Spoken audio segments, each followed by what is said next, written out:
Hey, today we're going to be installing HID lights on a 2007 IS250. It'll also work on models 2006 through 2010. So, let's pop the hood and get started. First of all, you're going to need the HID kit. These are Carsbo HID lights, model type H11. It has the ballast, the two Xenon bulbs, and the wiring harnesses as you can see here. I'll explain this a little bit more in detail when we actually get to them. Let me just get through the rest of these parts. You're going to need a drill with a unibit or a hole saw about 1 inch. And this one actually goes to 1 3/8, so 1 inch would be about right here. This was like $15 at a Harbor Freight, not really that expensive. You are going to need a wrench. It is preferable that you have an extension arm for it, about 1 foot or 10 inches in length, and a 10 millimeter bolt, or 10 millimeter nut. That's all you're going to really need. You need a large flathead, a small flathead, and just a regular Phillips screwdriver. Also, a good idea is to have a notepad and a pen so you can figure out where your bolts are going. First thing you need to do with any car installation is disconnect the battery. I'm going to remove the negative terminal here on the left side, pop this cover up, and you'll see there's a 10 millimeter nut right here. So, very simply, disconnect. Now, you do not want this connecting back to the battery without you knowing. Put the cover back on top, and that should be fine. But if you want to, you can take a piece of tape, put it underneath, wrap it around. That way, it won't come in contact again. Now that you have the battery unplugged, you need to remove all these small tabs from the engine compartment covers. There's 3 in total. 1, 2, 3 on the right side. The way in which you take this apart, you have to start with the middle piece first. They have these small little tabs right here. All you have to do is to press down, you hear the click, and it'll come out. These small things, when you reinsert them back into the car later, you have to twist, push it out, make sure these small tabs come back together, insert it back in the hole, and just push it till you hear the first click. That gets it back in. Okay? Now go ahead and remove all of them, and we'll see what's underneath the hood. Alright, as a side note, these side panels, they do have 1 screw on the left and right hand side. You'll see here, if you can shine the light, right here, standard Phillips head screwdriver, just unscrew it, just like that, and it will pop out. Now that we have the covers removed, you can see the engine a little bit more clearly. There are 3 things you need to remove here, and 3 tools you'll need to do it. You need your large flathead, and the extension arm, 10 millimeter nut, and the wrench. So, the 3 components we're removing are the air filter housing, the ram air for it, and the windshield wiper fluid tube. These 2 components use the 10 millimeter bolts you see here and here. Also, 1 small pull tab. And for this air box, there are 2 10 millimeter nuts which require the extension arm to get to. So, let's start with the air box. Alright, this is how we're going to remove the air box. The air box actually has the MAF filter on it, as well as the clamps to hold the tube down. What you want to do first, just apply some pressure, remove the MAF sensor.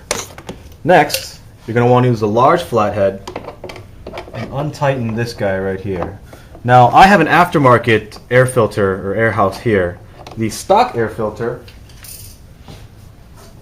same concept, but uses these Phillips head for the clamp.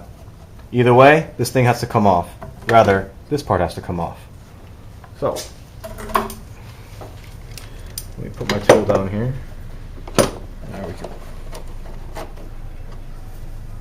Now, the air box has 4 clamps holding it down.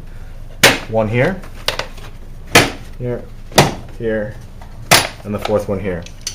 Just lift up, shake it loose, comes right out. I also have a different color filter in here. Yours might be white. Alright, like I said before, there are 2 bolts holding down this housing. There's one all the way down at the bottom here, which requires the extension arm, and one right up against the sidewall here. We'll start with the sidewall here.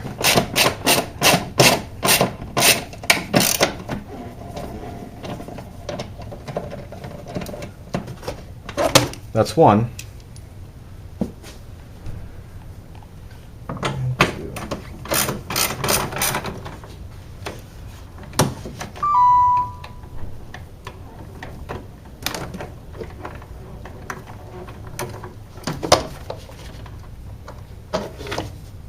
There you go. Alright, now that we have these two bolts out of here on the air filter housing, the ram air has to come out as well. There's a push tab and a 10mm bolt that need to come out as well. So, oops. This one will come out. This one should be pretty simple. Just push down on this one, and it should come out. Now, slide this one to the right. This whole housing comes out. Put that somewhere safe. Now this one should slide right up, just like that. Carsbo has provided some housings to mount the ballast. We're going to use them. I'm going to show you how to do it real quick. It's a very small nut and bolt. This piece right here just clips on and folds over. All you need is a Phillips head screwdriver. And you can hand tighten this. Should be okay. Once you get this side secure, it should catch on its own.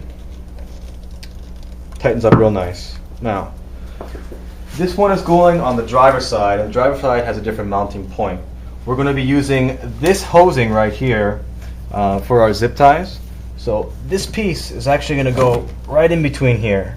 Now this wiring is going to come underneath the hose here, as well as underneath here to the headlight.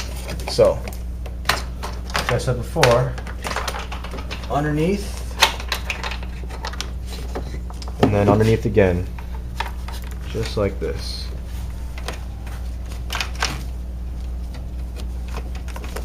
And just pull. Now you're going to want to zip tie this thing tight. So this housing has two holes right here. You can choose either one, but all you really have to do is get the zip tie right into it, just like that. And like the other one before, you don't have to clamp it very tight yet. Just let it ride loose until you get the fitment right. Alright. Now, the second zip tie is going to wrap around this housing right here, just like this.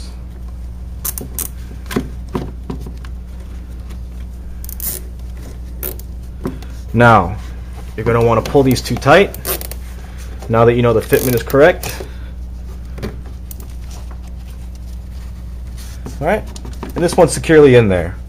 Once again, remove the excess. Alright, and that's the ballast. On the Lexus, there are two sets of wires here. There's a ground wire coming from this metal bracket here, coming all the way down. We're going to be mounting this bracket to this metal, or to this ground wire here. You're going to need a couple zip ties, preferably some 8-inch heavy-duty ones. Now we're going to attach the bottom first. So the bottom goes in here, and it's kind of hard to see down here, but what I'm doing is I'm wrapping the wire, or wrapping the zip tie around the ground wire first. Okay. And you don't have to pull it tight yet. We're just getting it here for placement. So, just about that far. And just let it drop. Okay, about there is good. Now you're going to wrap another zip tie right around here around this wiring house. Sorry, housing. So,